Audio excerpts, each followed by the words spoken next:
Hey guys, Steven here with one last Ryzeal deck profile from YCS Houston. I unfortunately did not manage to top that event. I went 7-3. I ended up losing round 1 15 Smith Ryzeal because game 2, when I was cracking his board, he had draw and judgment, which I can beat one of them, not both. And then game 3, I drew 5 engine cards or cards that ended up drawing more engine cards into Prulia, so I just got obliterated there. And then I won the next 8. So I was going into day 2 feeling comfortable. I only needed to win one of the 2 matches. Unfortunately, the first match was against Malice, and game 3, when I have all these breakers on the side, I drew double Ash and Talents, and so I decided to play into the Talents and the Thrust, hoping I would get punished because my hand was just too weak to do not do so. I managed to then get Thrusted and Talents, so I lost that game instantly. And then the next round, I played against Pascal, who was a Memento player who ended up winning the entire event. Um, if you watch his feature matches in the top 4 of the finals, you saw him kind of just obliterate the Ryzeal players, so no fault of their own.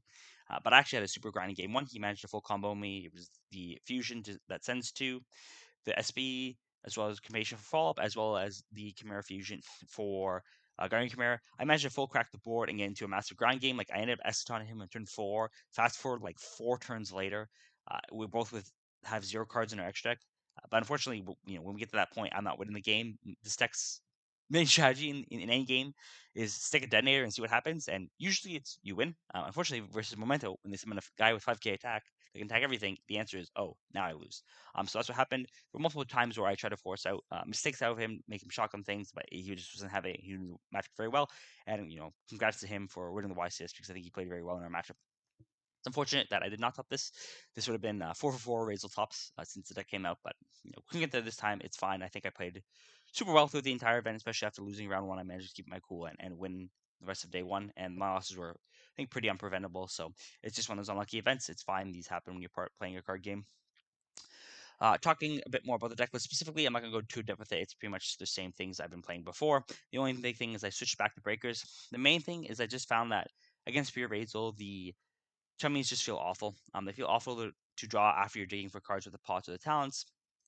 They feel off the top deck, and they're just bad in general. Like if people are on my list, you set 4 after you chummy them, and I just wanted more ways to deal with the back row because the back row really is the problem in the mirror matchup. It is not the monsters on itself, so I decided to play the storms and the evenings. So I had 6 ways of dealing with back removal. This also deals with the Star Leash board.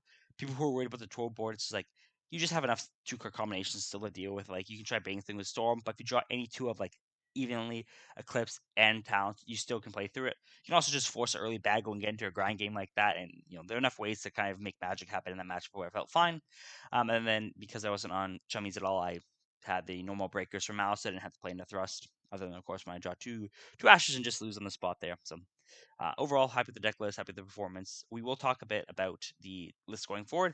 And the reason why I say this is the last Ryzeal deck profile for me is because I will probably be switching off the deck. I think this deck is still completely playable after the ban list. It is, I think, a little bit worse than people getting credit for. People are rating this, super high, the best deck still. Maybe it is the best deck, but by a much smaller margin. I think this is the list that I've really fallen in love with. Yes, I played hand traps for Anaheim, but like as the format developed, I really just enjoyed the breaker approach of this deck.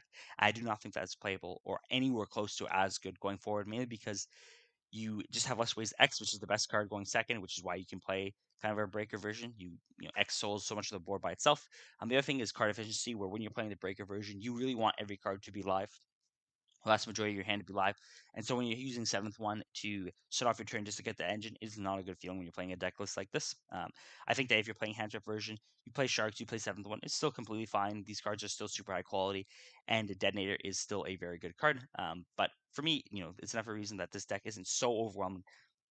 Similar to Malice, these decks aren't so overwhelming that there are other options to play, and I'll likely explore those as opposed to playing this. I think this format overall and Ryzeal's existence was super healthy, especially after playing through Snake Eye format. It was super fun. It's one of the few meta decks that I really resonated with. It's also one of the few decks where I think people really resonate with my deck building. Usually when I post deck lists, I have supporters, I have fans of mine that like my deck lists and will try them out. But a lot of the better players will be somewhat weary about trying out all my strategies. But this was one of the few decks where it didn't feel like that at all. I felt like a lot of people really liked my strategy. You had Cam Neal win a YCS, the 3-3, with a deck list very similar to mine, just throwing the double. And then even when people weren't copying my deck list fully, people were still doing things where they copy very small components. I saw a lot of Strikes main, I saw a lot of Book of Moons, and people in the description. And so this deck will definitely have a place in my heart for the amount of support that my deck building has gone, because I'm always trying to be a rebel, and seeing so many people like the ideas that I had for this format means a lot. But that doesn't mean I'm gonna stick with this deck any further than I have to. The last comment I guess I'll talk about is the bit more on the form altogether and why I like this deck gank hit, even though I say it's healthy.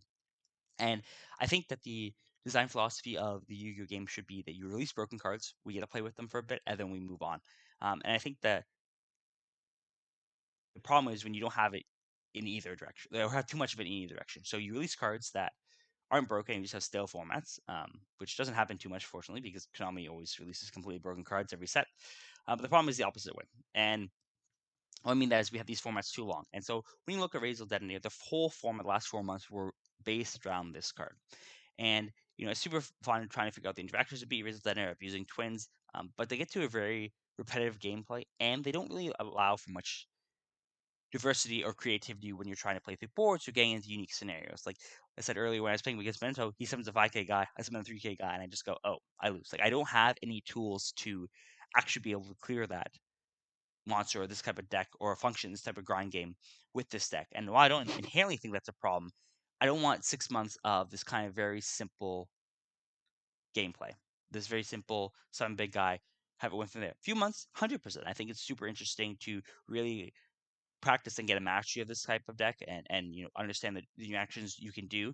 But there's definitely a limit where I don't need this deck to last 9 months. It exists in the meta is fine. I don't mind playing against it, but the whole format revolving around, I think it's better when you have these fresh switch ups early on.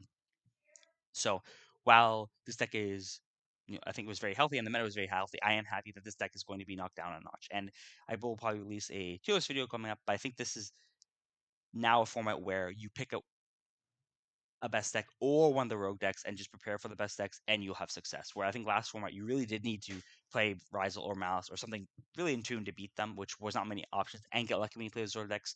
I think now you have a lot more options to just play rogue decks and feel a lot more comfortable. And so I'm going to go back to doing that, play some nonsense going forward.